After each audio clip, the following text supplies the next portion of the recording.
তোমরা যে কদিন থেকে আমাকে ফোনে পাচ্ছ না, সে কদিন আমি বিদেশে না, ঢাকাতে ছিলাম। এই নাটকটা যদি আমি না করতাম তাহলে তো সারা জীবন আমি অন্ধই থেকে যেতাম। আমার মৃত্যুর খবরটা শুনে তোমাদের কার চেহারা কেমন হয় সেটাই আমি দেখতে চেয়েছিলাম।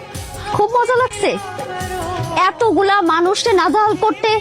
খুব শান্তি পাইতেছেন আপনি? আমার পরিবারের প্রতি আমার ধারণা, আমার বিশ্বাস সব উঠে গেছে। প্রথম যেদিন উনি এই বাড়িতে এসে বলেছিল আমার লাশটা রিসিভ করার জন্য তোমাদের একজনের নাম দরকার, তোমরা নাম দিয়েছিলা, দাওনি। কিন্তু দ্বিতীয় দিন যখন উনি এসে বলল আমার লাশের সাথে 2 কোটি টাকা আসবে, তখন তোমরা নাম দেওয়ার জন্য সবাই পাগল হয়ে গেলা, অস্থির হয়ে গেলা, প্রতিযোগিতায় নেমে পড়লা কে নাম দিবা। তোমাদের কার কি আচরণ সব এখন আমার মোবাইলে। উনি সবকিছু ভিডিও করে আমার কাছে পাঠিয়েছে। আমরা যারা প্রবাসে থাকি আমাদের জীবন অনেক কঠিন। 24 ঘন্টার মধ্যে 16 ঘন্টায় আমাদের কাজ করতে হয়, বাকি 8 ঘন্টা রেস্ট, গোসল, ঘুম, খাওয়া দাওয়া, আবার নিজের রান্নাটা নিজের করে খেতে হয়। সাথে যখনই আমার ফোনে কথা হতো তুই প্রায় সব সময় বলতা তুমি আমাকে প্রচন্ড ভালোবাসো, আমাকে ছাড়া থাকতে তোমার অনেক কষ্ট হয়, আমি কবে দেশে আসবো এই অপেক্ষায় তুমি সব সময় থাকো। সব মিথ্যে, সব সব ছিল তোমার মিথ্যে ভালোবাসা, সাজানো নাটক।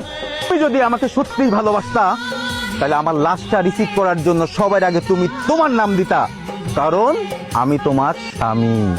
কিন্তু তুমি সেটা করনি। কিন্তু যখনই শুনলে আমার লাশের সাথে 2 কোটি টাকা আসবে তখনই নাম দেওয়ার জন্য পাগল হয়ে গেলা। তোমার কাছে আমি না, টাকাটাই ইম্পর্টেন্ট। আমাদের কাছে সবচেয়ে ইম্পর্টেন্ট হচ্ছে পরিবার। এই পরিবারের জন্যই আমরা বছরের পর বছর বিদেশের মাটিতে পড়ে থাকি। সারাদিন শেষে কাজ শেষ করে পরিবারের কাছে ফোন দিই একটু কথা বলার জন্য। তাদের হাসি মাখা মুখ দেখলে মনটা খুশিতে ভরে যায়। আমরা ফোন দিই, কিন্তু তোমাদের এই প্রয়োজনের ভিড়ে এই সময়টা হয়ে ওঠে বিষাক্ত। কিন্তু তোমরা কখনো জিজ্ঞেস করো না আমি খাইছি কিনা, আজকে কি রান্না হয়েছে।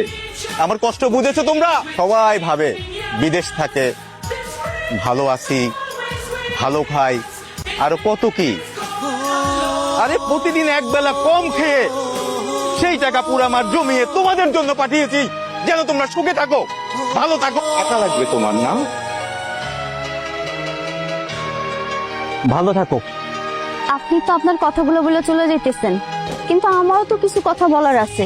আপনি ভিডিও দেখছেন, কিন্তু ভিডিওর আগে কি হয়েছে পরে কি হয়েছে আপনি তো সেটা দেখেন নাই। আপনার বাবা আপনার মৃত্যুর খবরে লোকটা শোকে পাগল প্রায়। আমি এই বাড়ির বউ, এই দুটা মানুষকে আমি সারাক্ষণ দেখতেছি। আর এই যে এই মানুষটা আপনার মা, যারে আপনি একটু আগে এতগুলো কথা শুনে আসলেন, যে আপনি কি খাইছেন, আপনি কেমন আছেন, একটা বারো নাকি আপনার খোঁজ খবর নেয় না। সে প্রত্যেক বেলায় জিজ্ঞাসা করতো আমার ছেলেটা এত কষ্ট করে টাকা পাঠায়, তার টাকায় আমরা ভালো মন্দ খাইতেছি। আমার কথা কি বলবো?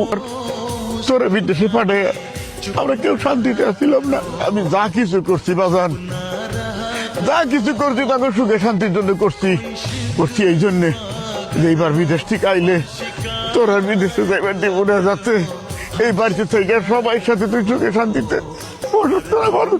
আর কিছু না বাজান।